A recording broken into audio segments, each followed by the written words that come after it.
Howdy, everybody.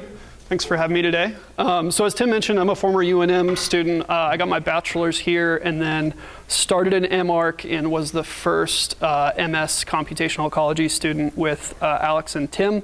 Since then, I've been working at a company that I started called RS21, and I've learned a lot of things about what our skills are that we're taught in this profession inside of the school, and what some of the applications for that might be outside of traditional architecture, but still affecting the built environment. So I'm going to talk about kind of some conditions that I'm seeing out in the various types of work that we do. I'm going to talk about how society as a whole is reacting to it, and some problems with that, and then how we can address it as designers. So the first part of my talk is about how the world is becoming increasingly complex. I know everybody talks about this in a very general sense, and I think we've all heard this phrase a couple of times, especially in the architecture world. There's a lot of stuff going on, right? So the policy environment is becoming more complex. When we're talking about regulations, when we're talking about laws, when we're talking about how do we govern, right? When we work inside of cities, these are the types of things that we have to deal with. Some of the problems there is that the rapid innovation that's happening in the technology space is creating interesting scenarios that government is having a really hard time keeping up with. One of those things is kind of what Uber's doing. So Uber's a ride-sharing service, right? But Uber is also infrastructure. Cities are allocating investments in dollars partially based off of how much coverage they think Uber is going to give them, right? This is affecting how taxi cab drivers make a living and how we regulate all of that stuff. Some of the interesting things there is that Uber is a private company. And even though it's a ride-sharing service, Uber has no legal responsibility to equally serve populations. They have a fiscal responsibility to serve their investors, which means when we talk about accessibility of infrastructure and those type of things, Uber is beholden to where they can get the most dollar per investment and not where can we serve vulnerable populations, you know? So this is one of the interesting things that's going on. Another thing is that we have huge multinational corporations. These are all of the Google offices on the planet. Google is operating as an extra-national government pseudo-entity inside of itself, right? They make decisions where they want to invest, where they want to create intellectual property, where they want their money to go. And they're having, governments around the world are having difficulties managing the performance and the regulation of companies like this. So one example of that is the Facebook regulations in Europe. I don't know if you guys are keeping up with that, but the European Union is trying to impose regulations on Facebook and Google on data that doesn't sit inside of the European Union. All of that data goes back to California and then is served. There's some nuance there, but how on earth do we regulate ones and zeros that aren't stored in the US but are used in the US, right? Another thing that's happening is that the global information environment is getting more complex. An analogy that I hear a lot in my work, and I work with data a lot, is that data is the new oil. Everybody is trying to get data, they're trying to collect data, they're trying to gather it and process it in a lot of different ways. And I'll show you the implications of some of that in a little bit. But every time that you make a click, every time that you move, anytime you make a decision, people are trying to metric and track that. The problem is that we are using all of this oil like this. As soon as we have data, people are trying to analyze what's going on with it at the effectiveness of looking at the oil burning on the ground and seeing where it burns hotter and colder, right? We are not at the point where we are ingesting that, processing it into gasoline, and then using it in a refined engine to actually drive change. Finally, the global cultural environment is becoming more complex. So one of the interesting things that's happening is that currency, which is somewhat of a cultural construct, is becoming digital. This guy is called himself the Wolf of Coin. So he is a Bitcoin booster. So what he does is he gets celebrities to invest in certain types of Bitcoin. I don't know how familiar you guys are with cryptocurrency, but there's different types of them. So he'll launch a new cryptocurrency, have a bunch of celebrities invest in it. Other people will catch on, invest their money, and then he will dump his money, which in traditional stock terms is called a Ponzi scheme. Highly illegal, but not regulated when we're talking about cryptocurrency because the government has no control over that. The other thing, obviously, is that digital environments allow us to create cultural silos that don't exist in the physical space. The likelihood of, and don't take any political drives from this is just kind of an example of what's going on. The likelihood of you finding a really high density of people who have the same thoughts of you in a geographic environment is relatively low, right? There's enough diversity in our physical interactions that it would be hard to kind of echo chamber yourself. But inside of digital communities like Reddit and Twitter and Facebook, this happens naturally, right? When we get to choose what things that we are exposed to, we create echo chambers that self-reinforce. Society isn't dealing with any of these things extremely well. So in an effort to quantify and to measure and to track, national labs and academic institutions and huge multinational companies like Google or reinsurers like RMS are creating extremely advanced models to predict things like the impacts of hurricanes to pet shelters on the East Coast, or to understand the likelihood of a cyber attack anywhere in the US, or to understand where underserved populations may be adversely affected by economic investments like infrastructure and that kind of stuff. They're investing millions of dollars in the manpower of some of the smartest people on the planet in order for us to do this. The increased desire to measure things and to feed all of that analysis means that we are tracking unbelievable amounts of data. And this is a message that everybody hears, but every time it's always surprising to people what things can be tracked. So this is anonymized cell phone data. Each one of these little green dots is a location and a time for a device for one park in New Jersey during a 1-month period.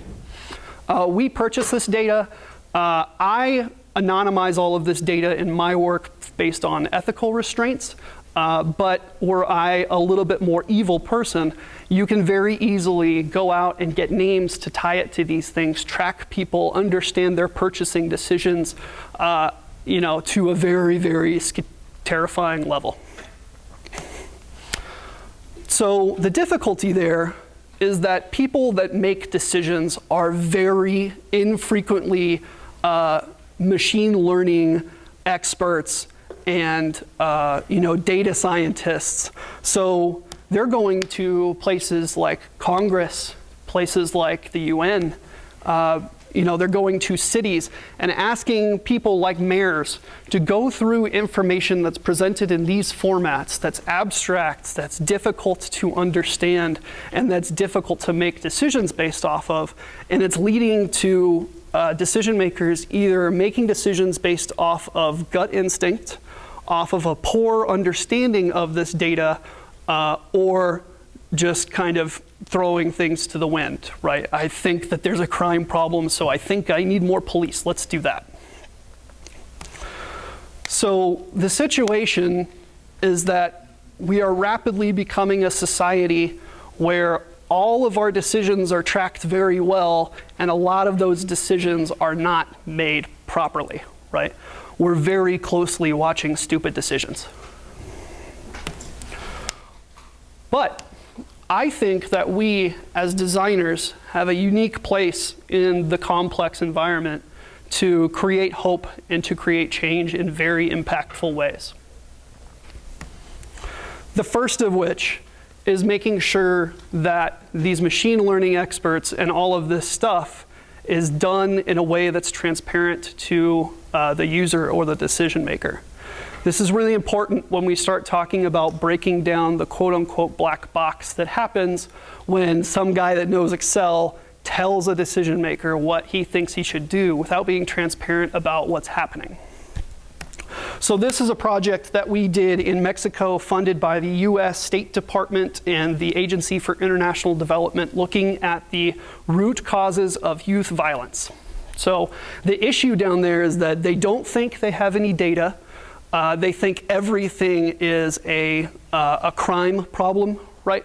Without looking at other things like access to infrastructure, demographics, economics, the family structure of these neighborhoods. So what we did is we gathered a whole bunch of data and allowed people to understand what's going on. This is a sunburst diagram that's talking about why this neighborhood in Guadalupe is unique regarding those around it. So this neighborhood has a lot of youth violence based on this heat map. So we're seeing what's not working well, and a lot of those were access to infrastructure if you didn't catch that one. You can click and figure out what's working and what's not working, right? We do not prescribe what to do based off of these things, because in this environment it's very important that we convene people together to understand the analysis and make a decision based off of it in a way that's transparent, right? All of these data sources are cited. They can track them back and understand maybe this data isn't accurate, but at least it gets some kind of a reaction, and the group as a whole can have a more informed conversation about what's going on. The next thing is that complexity has to be intuitive. A lot of environments, when you're evaluating important decisions, deal with a lot of different things, kind of like what we showed, right? Very infrequently can you look at one variable and make a decision based off of it. This is some work that we did for the Transportation Security Administration around physical security in airports. Right now, they're allocating resources based off of gut instinct, right? I think I need more canines over there, or I think I need another scanning machine over here. This is a 3D virtual environment where they can see how their assets are performing, where risk is getting through, and very quickly understand where do I need to reallocate resources. This is a 3D model of JFK Airport. All of this data is notional, otherwise you'd all need background checks and clearances. So don't cancel your flights to JFK anytime soon. But what this allows people to do is to quickly look at what's going on inside of JFK Airport and see that this terminal here in the bottom right-hand corner is having some gaps, right? Blue is secure, pink is insecure. There's more pink at that terminal. I need to move dogs or something there. The last part, and this is, well, not the last part, but one of the last things is that information has to be empathetic to its environment. So what is empathy? Empathy is relating to somebody, right? Information relating to its environment means that you have to be considerate of who is using it, what is the context that they're using it in, what technology are they using, what colors do and don't they like, right? Because those kind of things change from culture to culture, from time frame to time frame, and from environment to environment. This is a project that we are doing right now called PHI. This is used by the Department of Homeland Security to generate information about how likely different impacts are as a result of hurricanes. We do very extensive user testing with this, interviewing the people that will be using this information, the people that are getting that information, and the people that are supervising the people that are doing this analysis to understand how do we communicate this and all that kind of stuff. So this is running thousands of different simulated hurricanes to understand probabilities. The orange is showing us the % chance that anybody will lose power in these areas. The blue is showing us the potential coastal storm surge, which is the flooding that happens as a result of the hurricane, and this is one of the biggest killers in hurricane scenarios. Each one of these dots is a critical infrastructure asset. So these are the things that that need to stay on to keep people alive, essentially. So we go through very extensive design processes to allow them to identify which assets are going to be hit the worst. They can export this information, and then they can set different scenarios. So we can look at what a Category 1 hurricane will do, what a Category 2 hurricane will do, and based on the direction that it's coming from, where it's making landfall. This information is really critical, and it's the variables that they use to communicate this information to people that own infrastructure, people like P&M, to city emergency operations departments that need to know where are people going to lose power, how long will they be without power, and then other people that own assets like hospital owners that need to know how much gas do I need for my generators, how long am I going to be without power, which of my hospitals will get hit the worst. So what I'm doing here is resetting a different scenario and running a new simulation.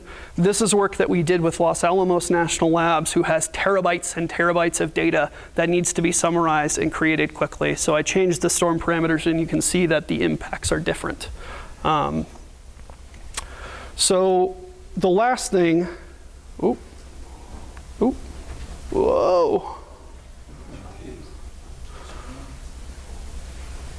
What is going on here? There we go. Okay, so the last thing is that analysis must be holistic, that you have to look across different areas and break through silos in order to make decisions more effectively. So this is a project that we did with the Trust for Public Land. Sorry, let me restart this. There we go. Oh. Forgive the technical difficulties. There we go. Okay, so this is a project that we did for the Trust for Public Land, who is a nonprofit that invests in public park space to either create parks or to renovate parks. They have a hard time quantifying their impact in places and understanding who is coming to these parks. So we turned to some of that anonymized cell phone data earlier, but we also looked at demographic information from the US Census and some other data sources. So what that allowed us to do is to look at where people are coming to the park from. We can tie that to their neighborhood and get some idea about what demographically is going on in these areas. So as I click on each one of these different census blocks, we color them based on how many people are coming to the park. And then you can see some demographic information. So that one has a lot of people that are coming to the park, and it has a really high amount of younger children. That part of the neighborhood has fewer children and has fewer people coming to the park. So this allows them to understand, based on the demographics of the neighborhood, what should I put here? The other thing we can do is look at how is this park actually being used and where is it being used. So we can already see that there are a lot of people using the soccer fields. There's not a whole lot of people using the basketball courts. We can filter this by time of day and day of week so that we can figure out when we need to program things like farmers markets or different kind of outreach events or something like that. But it also allows them to say that we had X number of people that came to the park before we made this investment. We spent X amount of dollars, and now we have Y amount of people that come to the park, right? Which is a great way to quantitatively say that we need a park, rather than saying that, ideally a park would be nice. So the role of the designer in all this, right? Why am I talking to you guys about technology? So first is that we are great coordinators as designers. In architecture school, and especially in the professional environment, architects act as a coordinator between many disparate fields, right? You're coordinating with a structural engineer, you're coordinating with landscape designers, you're coordinating with the client, with the city, and you have to talk different languages between all of those things. This is what we do in our everyday job when we're talking to data scientists, designers, customers, all that kind of stuff. And the skills that you're learning right now when you're doing crits and communicating hard concepts like your parties or whatever your design motif is are very useful when you start to translate those things to a professional environment. Part of that is translation, right? We communicate with different groups, but we also translate in between them. This is that part when we talk about decision makers not having the accurate information that they need in order to make a right decision, right? They don't have somebody that understands the language that they speak and can translate the millions of dollars that have been spent on analytical models into something that's relevant to their decision-making environment. And the last part is being empathetic. And this is where we get into things like your site analyses and your precedent reviews, right? You're understanding context so that you can be empathetic to the environment when you're designing your buildings. This is really important, obviously, when we're doing our user interface design and how these things look, but it's also really important when we scope out what type of information are we showing to this client, what type of information are we showing to their audience. So the last part here is kind of a shameless plug. So we started this company called RS21. It used to be Resilient Solutions 21. Nobody could ever string that together into a coherent sentence. So we just shortened it to RS21. So we've been around for 3 years now. We are a really diverse team. So we have data scientists, designers, web developers, policy analysts. That's our formal job title, but all of our backgrounds are very diverse. So we have people that made video games in their spare time. 4 of us are former architects or architecture students. We have about 25 people. So we work internationally on public, private, and nonprofit problems. So public is usually government, private is we're advising businesses on how to make smarter decisions about where they allocate resources, and then nonprofit are people like the Trust for Public Land who primarily operate off of donor money or something like that. We work internationally, so we've done work in Mexico, we're scoping out some work in the other parts of the world, and then a whole bunch of work domestically. We're one of the platform partners for what's called the Rockefeller 100 Resilient Cities movement. So it's 100 cities around the world that are trying to be more resistant to disruption as a result of social change or environmental issues like hurricanes and earthquakes and stuff.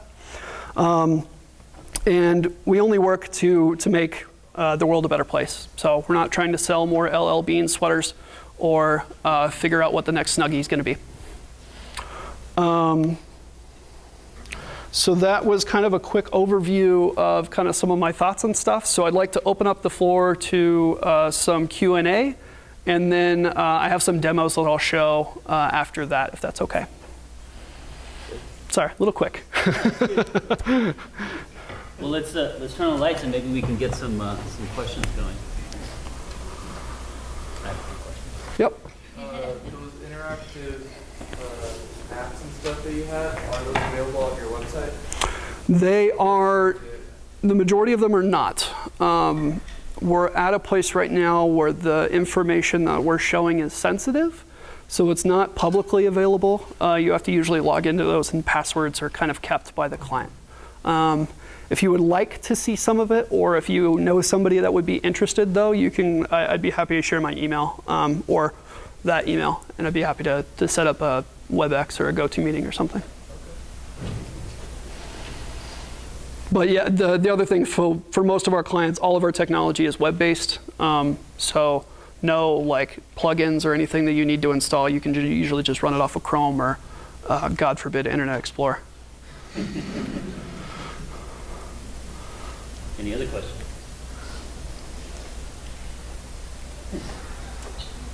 I think I have a couple questions. So I think, coming through an architecture program, I think we're really heavy in sort of graphics, right? Mm-hmm. The world we live in and how we promote our ideas. But I think there's some really interesting evolution in terms of, how society has moved to mobile platforms, even the way that we engage the web. And so I guess my question is, do you guys spend time in understanding visual literacy and how people engage data? Mm-hmm. So some of the examples you gave were two-dimensional kind of maps, and then like the TSA one was a three-dimensional one. Mm-hmm.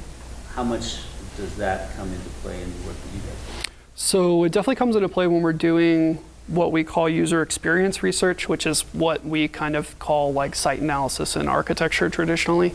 Part of that comes into play when we talk about who the user is, what's their level of technical acumen, how can we present this information that's going to make sense to them. So the TSA project is visually very complex because we're working with a client that has a decent amount of kind of technical background, but they also like feeling like they're really cool and techie. Some of the other things like this Trust for Public Land work, this stuff is more kind of publicly distributable. So this needs to visually be more simplistic and straight to the point. I guess you did bring up another kind of concept is that the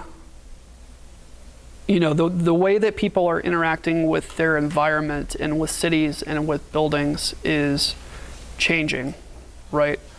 Uber is operating as a piece of infrastructure, but really it's just an app, right? That was one of the things I realized when I got out of school was how much of the built environment is no longer physical when we talk about how things work, how people use resources, and how people connect, right? A lot of that isn't really designing a sitting area anymore. It's writing an app like Meetup that allows people to connect digitally and then physically.